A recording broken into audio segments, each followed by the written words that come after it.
निकिता कहाँ जा रही हो? ओह राजू, तुम कैसे हो? मैं तो एकदम ठिकाठाक हूँ, अपना बताओ तुम कैसे हो? मैं भी ठीक हूँ। लगता आज तुम्हारा मूड सही नहीं है कोर, चलो ना आज मैं तुम्हें एक कहानी सुनाता हूँ और साथ में चुटकुली भी। पप्पू जलेबी बेच रहा था, लेकिन कह रहा था आलू ले आलू आलू ले लो। डॉट डॉट राहगीर लेकिन ये तो जलेबी है। पप्पू चुप हो जा, वरना मच्छरदानी। पप्पू जलेबी। चलो अब मैं तुम्हें भूत वाली कहानी सुनातू हूँ। ठीक है, सुनो फिर।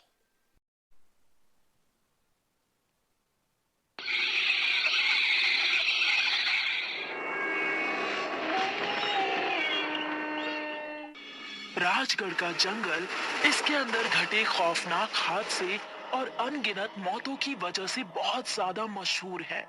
आम इंसान तो दूर, फॉरेस्ट ऑफिसर भी वहां जाने से डरते थे। जिसकी भी उस जंगल में ड्यूटी लगने वाली होती थी, वो पहले ही नौकरी छोड़ देता था। लेकिन राजवीर ऐसा नहीं था।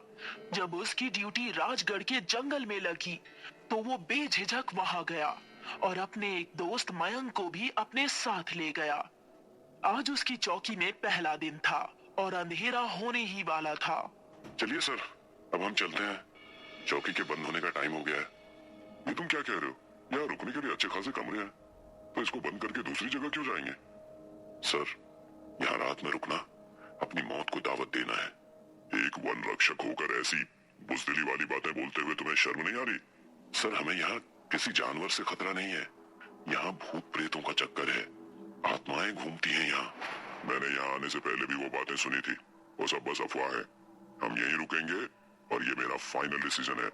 अगर आपका ऑर्डर है तो मैं यहाँ रुक जाता हूँ, लेकिन सर अगर मुझे जरा भी खतरा लगा तो मैं उसी टाइम यहाँ से भाग जाऊंगा, फिर चाहे आप मुझे नौकरी से ही क्यों ना निकलवा दें। राजवीर और करण एक कमरे में ठहर गए और मयंक दूसरे कमरे में ठहर गया।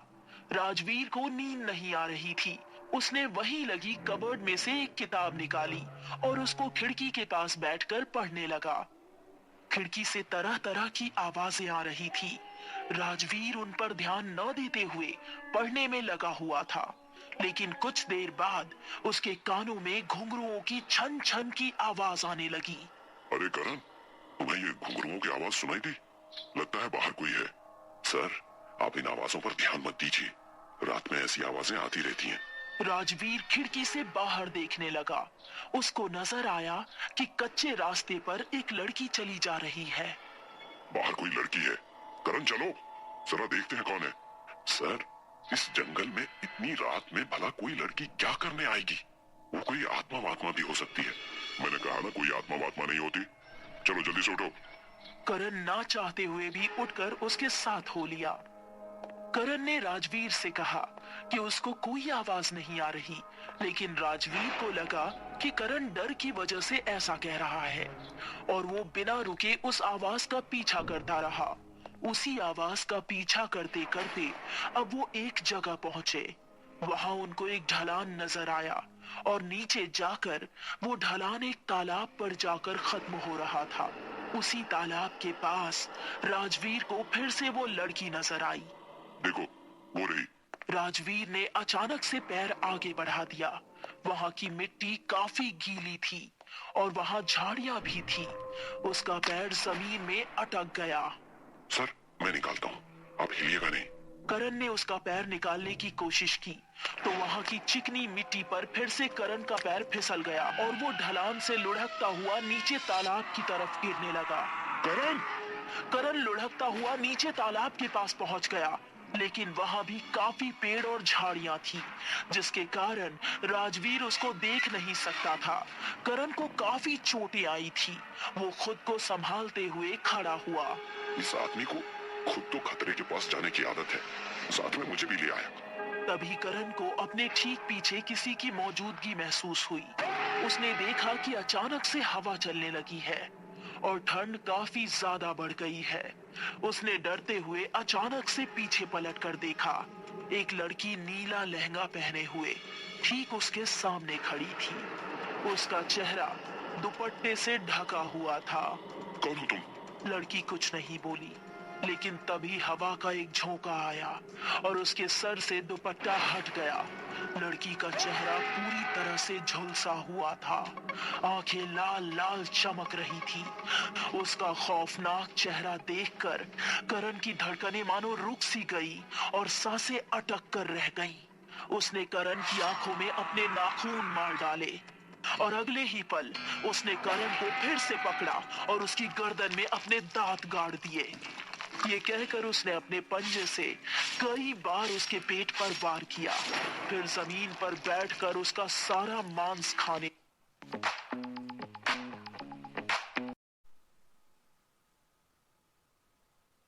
तरफ राजवीर भी अपने पैर को निकालने में कामयाब हो चुका था।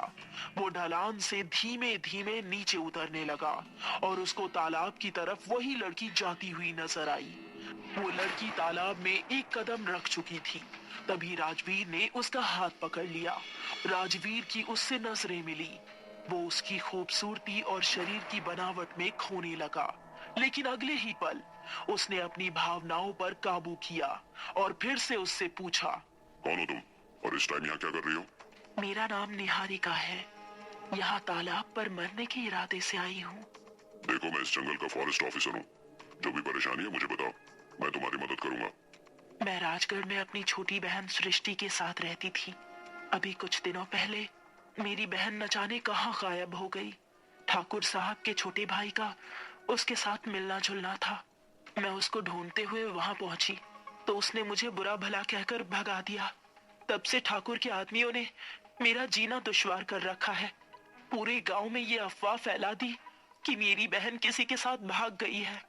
उसके बाद गांव वालों ने भी मुझ पे गंदी नजर रखनी शुरू कर दी। अब ऐसे में मैं भला क्या कर सकती हूँ? आप चलिए मेरे साथ, मैं आपकी बहन को ढूंढने में आपकी मदद करूंगा। मेरे कहने पर पुलिस कार्यवाही जरूर करेगी। आप ये मरने का इरादा छोड़ दीजिए। उसकी बात सुनकर वो चुपचाप उसके साथ चल दी।